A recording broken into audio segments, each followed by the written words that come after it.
Our next poet is James Morehead, who is the Poet Laureate of Dublin, California. James has published 2 collections of poetry, Canvas, as well as Portraits of Red and Gray. His poem Tethered was transformed into an award-winning hand-drawn animated short film, Gallery, and was set to music for baritone and piano. His poems have appeared in Beyond Words, Wingless Dreamer, Prometheus Dreaming, and Prompt Press. He also hosts the Viewless Wings Poetry Podcast, which features interviews with poets and artists. James has signed copies of his books, Canvas and Portraits of Red and Gray, available for sale, and part of the proceeds will be donated to the Prison Activist Resource Center. So please give it up for James.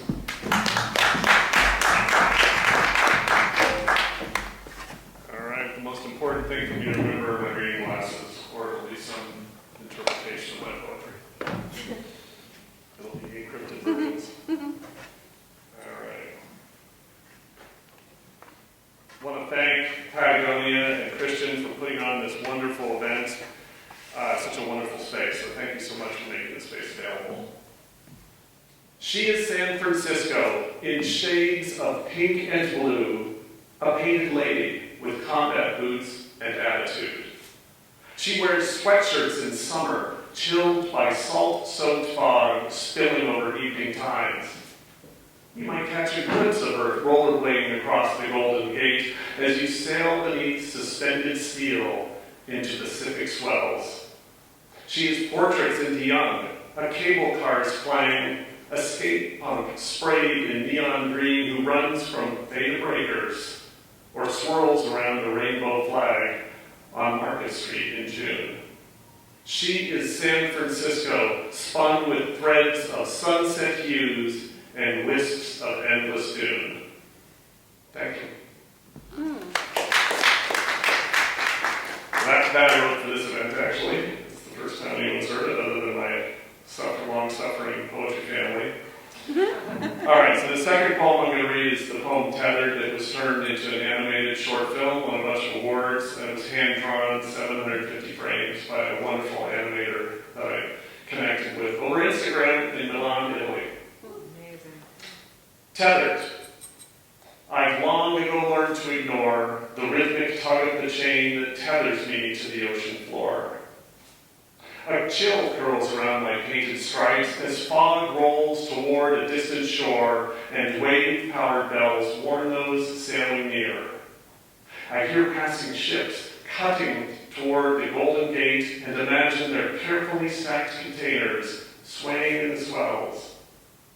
Later, fog fades, and California's sun steams dew from my metallic frame, unveiling the shore's outline once more.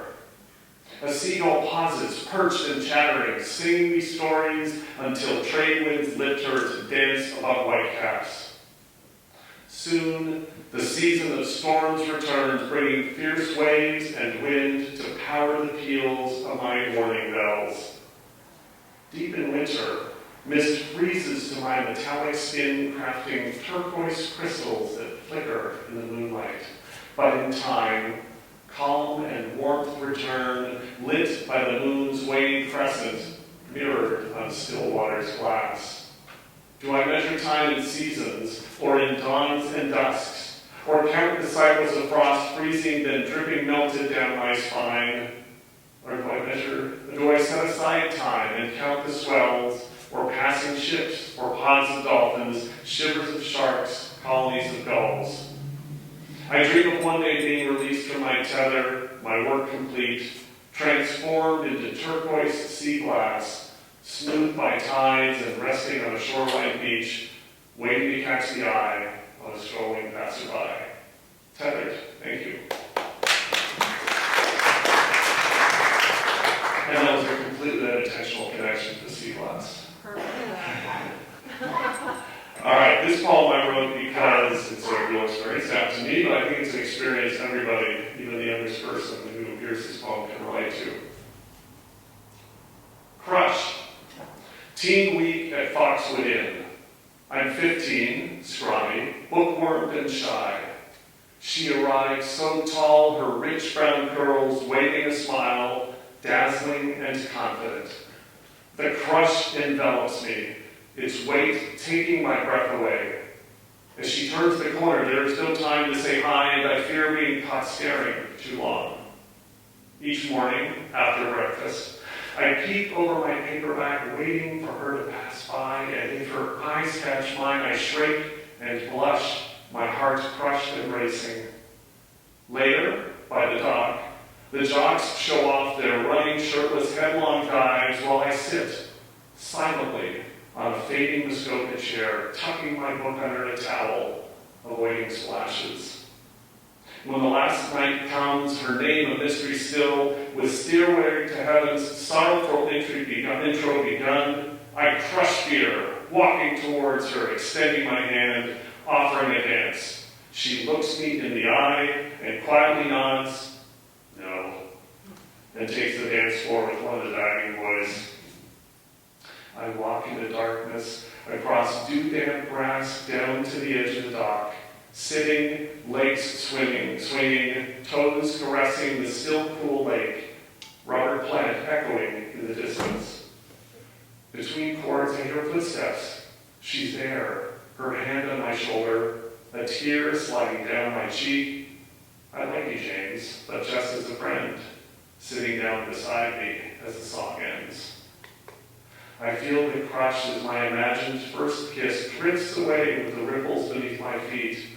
But in time, smile, eyes closed and dry, replaying her saying my name. Crush.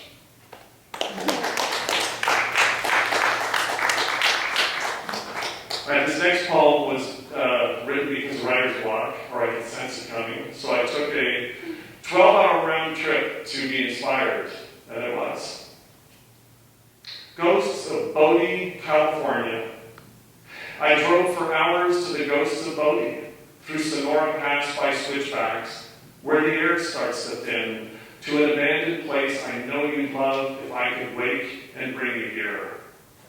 Sierra's wind lifted dust from gravel down a winding, dead-end road, spitting rocks left in my wake, a chattering ride through grazing cattle, past a graveyard marked with stone. They floated beside me on unpaved streets among rusted carcasses of mining gear, a deluxe Ford stripped, half sunk, the church, town bank, morgue, and outhouses scattered there and here. I peered through the grimy glass, wallpaper stained and draped in shreds, lit by sun through ceiling cracks. A single chair, still and waiting, one miner's lamp ever on display, scattered trinkets suspended. Gold brought them here, 10,000 strong, rushing deep to chase rich veins while stamp mills crushed extracted ore. Rising spent when whistles blew, blackened, worn, then to their homes. And as happens, time decays. One by one the settlers fled until the last home's light went dim, just shadows left to roam and mourn. Ghosts of Bodie, California. Beautiful place.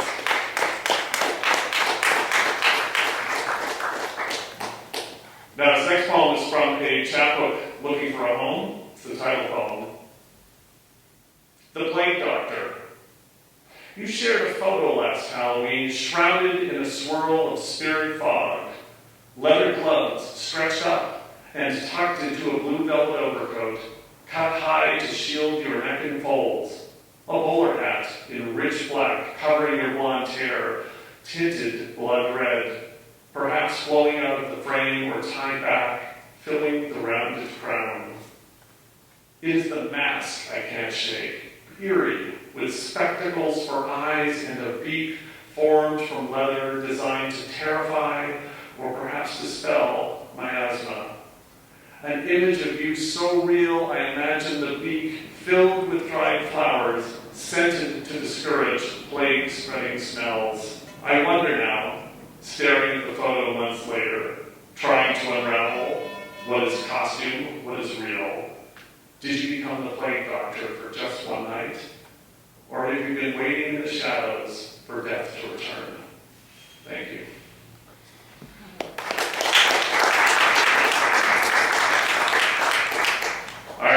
a couple of poems that are connected to Patagonia because of the outdoorsiness of them. As we paused on the cables, we leave in darkness, guided by headlamp beams and the ch-ch-ch of boots on gravel.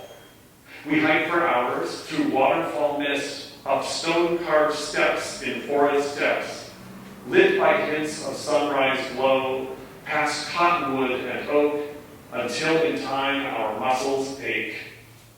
Then, breaking through the tree line's edge, lit brilliant as the shadows flee, switchbacks in stone go farther up, and in the distance, anchored firm, a pair of cables, two sleek lines appear on Half Dome's spine. We join the queue, anxious, unsure, cling to steel and start to climb uncooled magma, slick as frost from winter's rain in years before, and then my calf begins to cramp. I pause for breath, suspended on a weathered plank. Your camelback just steps ahead. You turn and ask, "Are you okay?" And so I say, "We're almost there. We'll be okay. I can see the sun now." And then, I'm holding you, only just born, cradled up, so perfect, slight. My teary eyes begin to blur. Time disconnects. I won't let go. Your sleeping breath so softly slows. For my other daughter, Emily.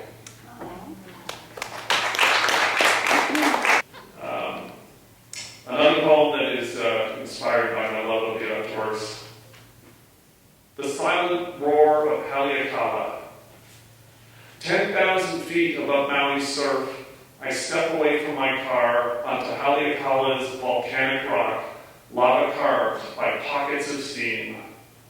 In the distance, far below, trails snake between rust-tinted cinder cones that burst up here and there through the red-brown dust. It is afternoon, and the sun has broken through the tufts of cumulus scattered across the sky. The ocean-fueled wind is constant, whistling past me as I head down into the basin. I have as much time as waning daylight and a 3-liter camelback will allow. I cannot linger after nightfall or risk being lost, a burial mound. An hour trekking and I'm beyond the tourists, their Crocs and flip-flops, laughing and smiling, and steady snapping of postable poses.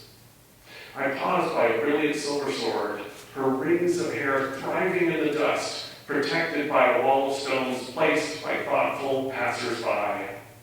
And on and along winding trail, pushing through the trade wind's roar, until I rest by a sheltered slope, in eerie silence, all sound vanished, just the in-out pull of breath, and the metronome inside my chest. Thank you. All right, let's grab 2 more, a short one and a fairly short one. Both from my new book, Works of Red and Gray. This is number 15 from a series of poems about a trip I took to the Soviet Union in 1983 when I was a teenager. It was a very strange experience. I spent 18 days in Soviet pre-perestroika Russia. So this is the shortest poem in the collection. Number 15.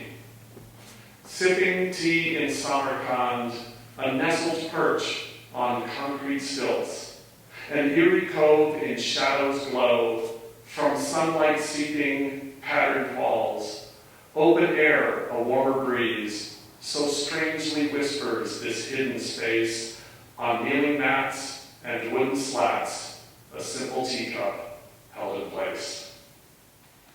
Thank you. All right, I'm going to close with the very first poem from my new book.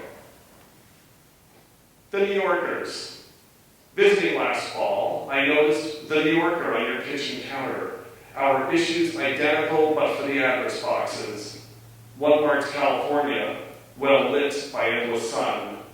The other Lake of Bays, burrowed deep in pine. I wonder, do we skip the same reviews, ponder the same poems, laugh at the same cartoons?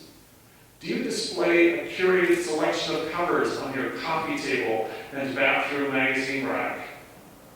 When I was younger, I would sit cross-legged among your colorful, unread stacks. So many words left to learn, I thought, as I thumbed through another issue.